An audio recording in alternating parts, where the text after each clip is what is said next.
Le Seigneur n'a pas voulu uniquement se faire connaître à Jean comme le glorieux Christ. L'intention du Seigneur était de confier à son serviteur Jean une grande et importante responsabilité. C'est ce que nous voyons dans les 2 derniers versets du premier chapitre du livre de l'Apocalypse. Écris donc les choses que tu as vues, et celles qui sont, et celles qui doivent arriver après elles. Le mystère des 7 étoiles que tu as vues dans ma main droite, et des 7 chandeliers d'or. Les 7 étoiles sont les anges des 7 églises. Et les chandeliers sont les 7 églises. Apocalypse 1, 19, 20. Le Seigneur voulait que Jean écrive les choses vues, et celles qui sont, et celles qui doivent arriver après elles. Il désirait laisser un témoignage écrit. Il ordonna donc à Jean d'écrire pour compléter le témoignage de son œuvre sur terre.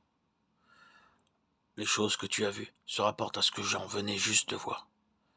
La vision du glorieux Christ.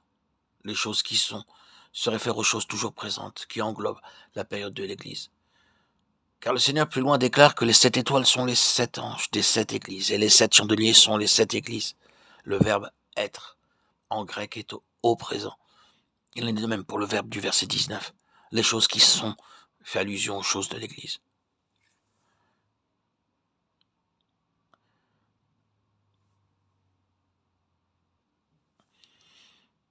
Les 7 étoiles, les 7 chandeliers d'or sont appelés le mystère.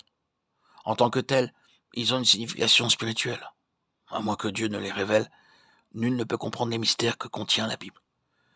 Mais par le moyen de la révélation que Dieu donne, les mystères ne sont plus des choses que l'on ne puisse connaître. Daniel 2, 28 et de 18, 23. Le mystère des 7 étoiles, des 7 chandeliers d'or, a déjà été expliqué à Jean par le Seigneur. Saisissons-le avec un esprit paisible.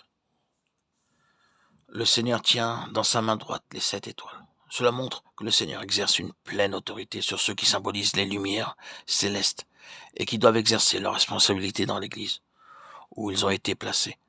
La main droite du Seigneur, cette main puissante, seule rend les étoiles capables de briller selon sa volonté. C'est aussi la puissante main droite du Seigneur qui seule peut soutenir et garder ces étoiles. 7 étoiles, que représentent-elles? Le Seigneur l'explique à Jean en disant que ces 7 étoiles sont les anges des 7 églises. Qui sont donc ces anges qui sont mentionnés ici? Les commentateurs ont donné diverses explications. En premier lieu, remarquons que ces anges ne sont pas des anges qui seraient dans le ciel, puisque ce sont des anges qui sont parmi les hommes.